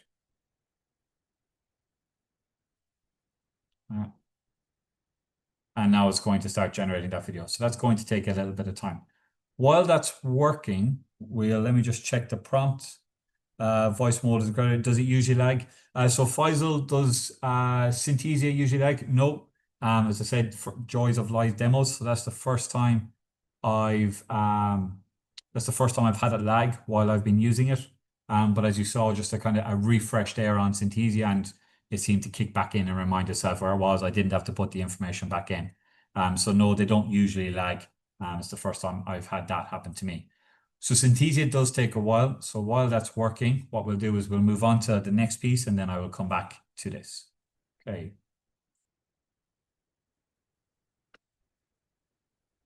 So the two final actions we're going to do, one is to build a mock-up. So one of the activities as part of the challenge from last year was to build a rough kind of mock-up of what is your app going to look like. I personally like Claude for this. In terms of that mock-up piece, I think from a creativity element, it is the best. There was a few examples when Niamh was asking earlier on, some for questions around people using it for code. I have a little bit of background in coding, but I'm not a coder. But even in this scenario, the exercise we'll go through, you don't have to be a coder to actually be able to get it to show you what a mock-up could look like. Okay. But before we jump straight into Claude, what we're going to do is we're going to go back to Gemini, because I need to give Claude something. Okay. So we'll take us back. We can see Synthesia is still working there. We'll come back into Gemini. So remember, this Gemini conversation is where we talked about the app, we talked about the storyboard, the script, etc. And what I'm now going to ask it is, can you brainstorm the layout for the landing page of the app? Let's call it the pivot. So that's going to be the name of the app. Give me the description only, but make it detailed. So again, a very clear, a very specific app, or very specific ask, right? We've got our idea, we've got our storyboard, we've got a bit of a journey. It has enough background into what we're aiming to achieve. So I'm going to say, okay, give me the description. All right. And now what it comes with is, here's a description for what I want my app to look at. So if you had a development team, or if you're a developer, this is a kind of document you would put together to give them and say, okay, here's what I'm thinking. Here's the instructions. Here's how I want it structured. Here's the primary headline, the secondary tagline, the key visuals that we're aiming for. So we want it to be a dynamic mock-up of the interface, show a calendar view with two distinct zones, call to action, And there's a problem validation section that we will have on the landing page. Then there's here's my core differentiator. So again, it's given me a lot of very clear instructions of actually what this looks like. I can obviously go back and challenge this. I can talk more. I could change elements of it. It's like, I don't like this, I don't like that. But I'm also a visual person, right? I like to actually see what are things going to look like. I like to kind of, I struggle at times looking at something that's going, but I can't really picture what that is going to be. Okay. So what we'll do is we will go to Claude and we'll put a prompt into Claude. And that prompt is going to be, we'll go to Claude. That prompt is going to be, I have an app idea. So again, we'll give context and structure. Here is the layout. So we'll give it the layout in a minute. I am thinking for the landing homepage on the app, it will be mobile only. Can you build a mock-up layout based on this info? Stay as close to it as possible. I will reward you if I think it's good and remove points if I think you have been lazy. So some of the other elements of kind of potentially trying to get better results or get better focus. At times you'll see some of the apps can begin to, or some of the tools can begin to waver a little bit. Is this concept of telling you will give it a reward or you will take away points. And where that comes from is fundamentally how these tools are built. They're rewarded to when they make right decisions, when they make right predictions, and then they're in essence they're degraded or are given a lower mark if the decision is wrong or if they've got something wrong. So we're kind of bringing it back to in essence its original ethos of that. So this is also another method you can use to get it to really focus in on what your ask is. So here's the prompt I'm going to put in, but we will take this prompt from Gemini. Okay, so we'll go to Claude and we'll just paste it in. You can see here it's just pasted in this as a little attachment, and then we will hit go. And now this is going to start working. One of the reasons why I like using Claude for this is because I feel out of all the tools, ChatGPT, Gemini, and Claude, when it comes to creativity, Claude is the better of the three of them in terms of kind of being able to do aesthetically pleasing mock-ups, something that looks good. I feel like Claude is the best. Now, these tools do innovate really fast. So in 6 months' time, it might be that one of the other ones is better. But at the moment, I feel this is really a strong point of Claude, is that it's better at that UI, UX development side. Now, what's the tool doing? The tool is developing a load of code. All right, so you can see here, it's just putting a load of code together. As I said, I'm not a coding expert. I don't have any idea what most of this means. But the thing about using these tools is you don't need to, right? Because we'll see in a minute when it's actually finished, it's going to give me a little option up here at the top. And what that will do is that will show me a visual representation of what it's actually developed. Okay, so you see it's quite extensive. We did put quite a detailed instruction in there. So it's quite extensive of what it's going through. So we'll just let this continue. Just want to jump back. So there's a couple of questions that have come in on the chat. Will there be a replay? I believe there maybe we can double check afterwards. Question, will you say Gemini is better than ChatGPT? For me, that's like asking me if I have 3 kids, which one do I like the most, right? It's a very, very hard question to answer. What I would say is I find it depending on what task I'm trying to do. Like I said here, Claude, when I'm looking to do something kind of visual, like a design around something, or even help me think through a design, I find Claude the best at that. For general answering questions, building proposals, I find ChatGPT, Gemini, even Claude at that slightly different to each other. What I think is actually more important is which one you feel more comfortable interacting with. So if we go back to where this started around using a prompt framework and that structure, when you start working with one, see what that gives you in terms of, right, put the same prompt into all 3 and start seeing which one do you like the response from. Oh, actually, I like Gemini because of this. I like Claude because of this. I like ChatGPT because of this. Whichever reason is, and then continue with that one, right? You should be using these tools a lot. So a lot of it is going to come into what are you more comfortable dealing with, okay? Now we can see here what Claude has done is it's actually developed the UI for me of what my app could look like, all right? So it's got today's schedule. It's got start my 30-day pivot. It's got the my current planner is lying to you. So this is the whole why we're better. So again, what we'll do, just as a quick refresher, we'll go back to my output from Gemini. And what the Gemini had for sections, it had a hero section at the top. That's great. It had the problem validation section. It had a core differentiator in there, right? It had a feature and integrations, and it had social proof and testimonials. So here we can see, here's the why we're better. Okay. Here is the what we've done. Here's my social proof. So let's put all of these into the homepage. Now, I could say this is a bit cluttered. I could say I don't like the style. I don't like the colors. If you had a branding guide around different colors you wanted to use, I'd put all of that information into Claude, and then I would take that and it would begin to change it based on that. So for me, being a visual person, I don't need to worry about what code it has to do. I don't need to worry about where stuff is located. I can just go and say, actually, on this section, the dynamic buffers, I don't like the text you have there. Can we change it? I don't like this. I don't like that. And it's able to do that for you. This could be for apps. It could be for websites. The one thing I would say about Claude is, out of all of the tools, and go back to something I said earlier on around being able to use them for free and usage limits, Claude is the one that has the lowest usage limits from a free perspective. So I would just throw that little kind of caveat in there, that although it's the nicest from a design perspective, it does hit its limits when you're using it for free a lot sooner than the other tools, than a ChatGPT, than a Gemini. But again, there is different subscription levels available with this as well. We'll go back to Synthesia. So Synthesia has fully generated my video. Okay. And what we're going to do is, close again. I should just be able to hit the play button.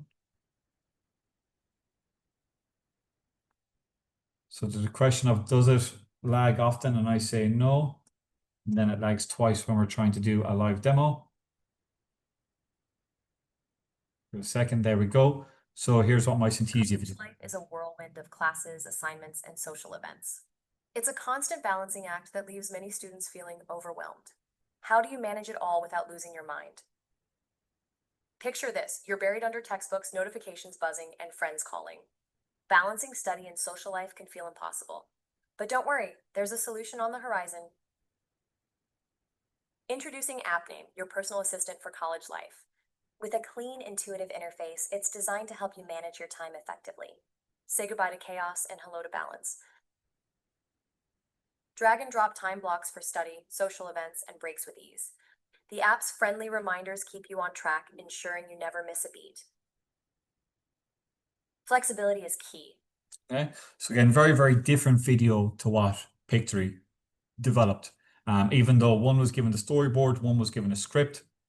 I would say with the storyboard, you're obviously a lot more specific in terms of how you want the scenes to be. The script leaves a lot more open to interpretation.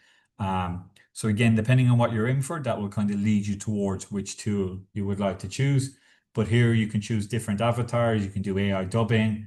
And one of the other things I like about both tools, Synthesia and Pictory, is again the language capability. So great, I've created these videos in English, but if I've got, this is for UAE, so maybe I want the same video but an Arabic version, or I want different characters, etc. I can change that in both of these tools as well. Okay. Back to our final exercise. So we did Claude, right? Claude was showing you the user interface. So what did we do for this one specifically? Again, we got the apps to work together, right? So I got Gemini, went to Gemini, said, right, brainstorm me the layout.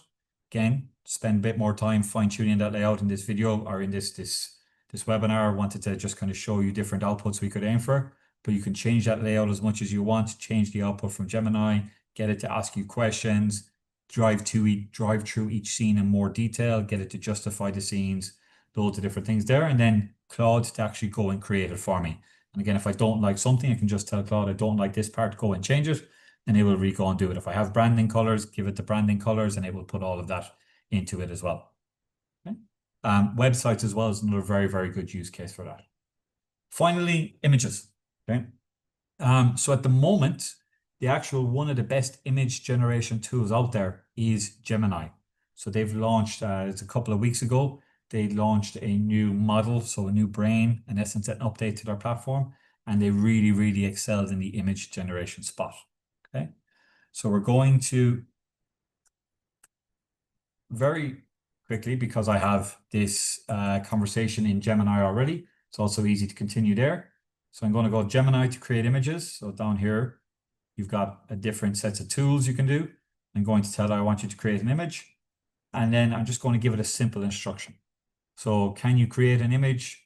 Can you generate an image of a student using my app? Make it realistic. Image generation is an art on its own, right? You can describe the lighting, you can describe the scenery, you can describe the angle you want it. Do you want it in a like black and white style? Do you want it photorealistic? What do you want from it? Like really, it's completely up to you. The more descriptive you are, the better the image is going to be. A generic prompt like this is going to give me something that, depending on what I'm aiming for, will work. We have a lot of context and background in here already in terms of what the app is about and the students, etc. So I don't need to give it as much detail. And this is just potentially going to be for maybe something I would put into a slide deck. So I'm not worried about kind of the camera angles, etc. in this example. So we'll just go with a very, very simple prompt here. Okay. So it's asking for just a second. It's great. It's telling me it can do that. But actually what I really, really want is the image. So here we go. So here is a student using my app that, again, we could put this into marketing collateral, put this onto a presentation. It could be part of the website for the images for the website, etc. And these image descriptions can really be as detailed or as small as you like. One of the other best use cases when it comes to using these tools and you want image generation is use the tool to help you generate a prompt for your image. So get it to ask you a couple of questions around what you want from the image, like the lighting, like the angle, like the style. Put all of that in, and then it'll generate that prompt for you that you can then go and put into something like Gemini to actually generate the image for you as well. So here's my image that we have generated out, and I can again just download this and use this in wherever I feel relevant. Okay. So that is Gemini, very, very simple prompt, but you can make this as descriptive as you want it to be. What I also like about them is you can go back in and you can see some of the other prompts that people have used. In ChatGPT, so I'll just very, very quickly show you, ChatGPT also does image generation. I picked Gemini for this because Gemini is ranked as the best. But in ChatGPT, if you go over here to your sidebar, and then you'll see there's an option called Sora. And you will, there's Sora when I want Sora. Oh, Sora's not there. My apologies. If you go to Sora, S-O-R-A by ChatGPT, and that's their tool for image generation. And again, that is, if you have a ChatGPT account, you'll be able to use that as well. Okay, perfect. That's all from me, guys. So lots of different tools, lots of different use cases that we've worked through. Well, one thing I would remind you, it's all about structure, having that structure in place. Thank you very much for your time. Thank you very much indeed, Rob. Rob, before we leave you, a couple of questions in the chat.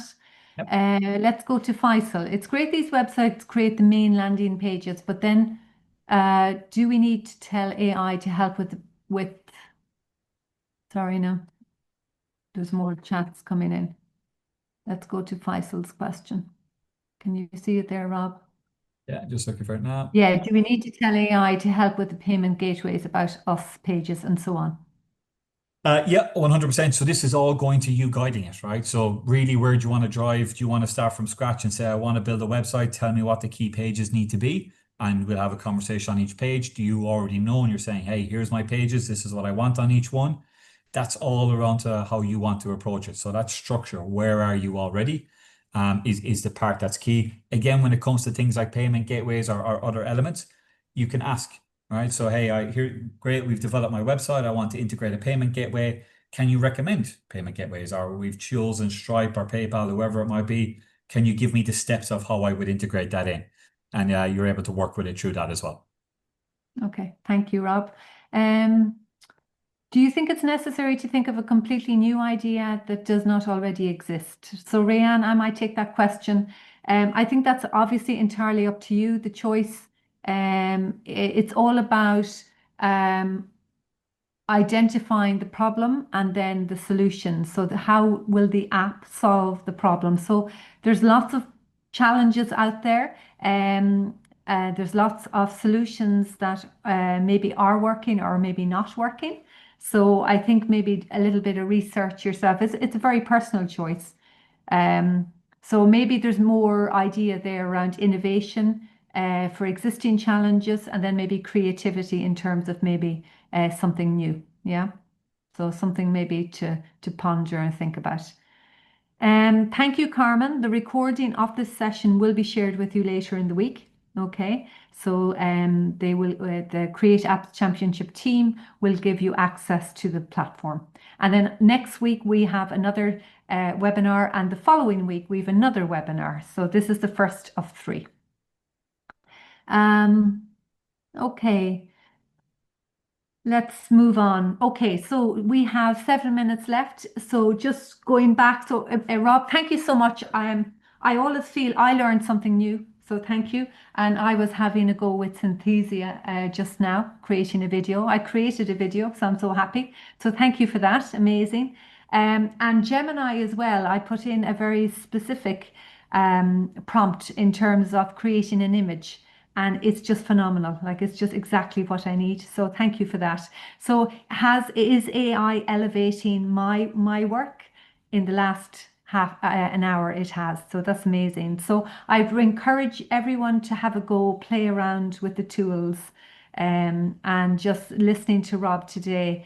It's something around the prompts and being co-piloting. Yeah, that you're the pilot, not the pilot. What is it, Rob? Yes, that you are the pilot. It's your We co-pilot. are It's the there to pilot. assist you, but it's on you to Yeah, guide it. So, yeah, example, when we yeah, were putting the stuff into Synthesia, I didn't give it an app name, so Synthesia just ran with app name because I put none in there. So it's on yeah. you to Okay. drive it and make sure the inputs are good. Okay, very good. Okay, so we're driving the A380. Think of that. So just a couple of stop starts and continues before I hand back to Sarah. So a couple of things here in developing an AI growth mindset.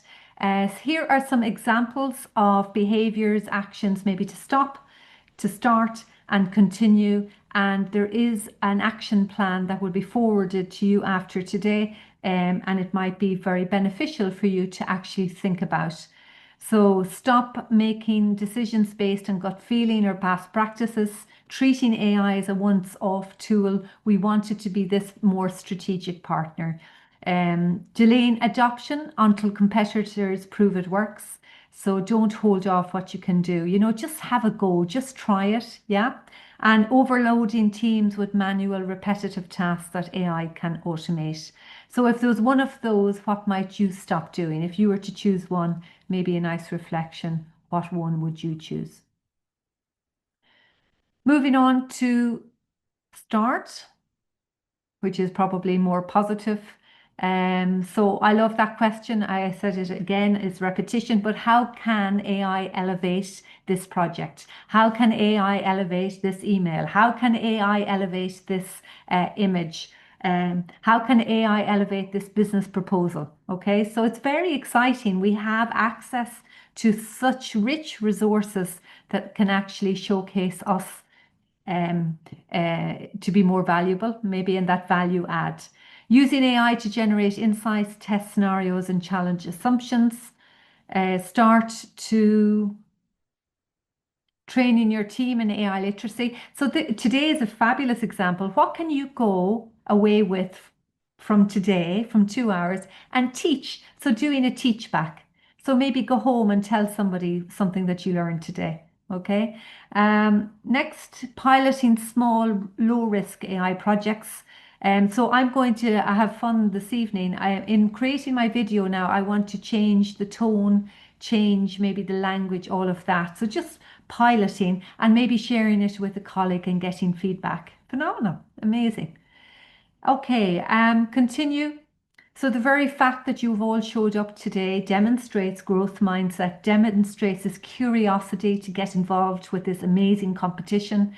So continue to combine. I think this is important. We don't lose ourselves, that human-centric approach. And something around the ethics as well with AI speed and scale, just being aware of that. Challenging AI as much as we challenge ourselves and each other probably is beneficial for everyone involved. Staying curious, experimenting. Which tool will you experiment with? Keeping customer experience, so thinking of the end user. Empathy mapping might be something you might like to investigate. If there's a problem, who is the target audience? Yeah, so even when Rob was putting in his prompts, who actually was his target audience? Yeah, and how can you benefit them? What challenges they're facing? But stepping into their shoes, that empathy mapping. And have we anything else? So reviewing and refining processes regularly with both data and human insight. Okay, amazing. And this will follow. So we are sending you in an email. You will receive this. And there might be other behaviors or actions that you might want to stop, start, or continue. You might even approach ChatGPT or one of these amazing tools and get other ideas. So I am an entrepreneur wanting to build. What actions do I need to stop, start, and continue? So thank you so much for your time, for your energy, your engagement today, from myself and from Rob. And I'm just going to hand you back now over to Sarah. Thank you so much, Niamh, and thank you, Rob, for this session. It was indeed very helpful and very insightful. So for all those who attended the session, this is a good starting point for you to know how to use the AI tools for the upcoming competition. So you can start doing the work and task that Rob has shown you today and Niamh has shown you today to start building either an idea or how to digitalize your existing business. So thank you so much for that. Next week, we will be having another webinar on the same time and the same day with another exciting facilitator who will help you build visibility using AI. One thing about the competition, and this is just inside info, one thing that was very useful and is very useful when you start building your venture or your mobile app is to have a presence online. Whether you're launching now or you're launching after the competition, this is something that will be helpful for you to master. So join us next week. We'll be sharing a link on the chat now if you want to register, if you are not registered yet. Else you'll be receiving as well by email the link.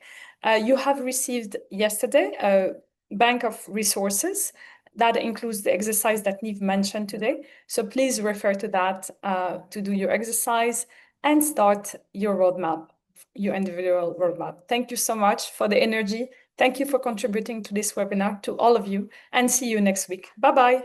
Happy learning.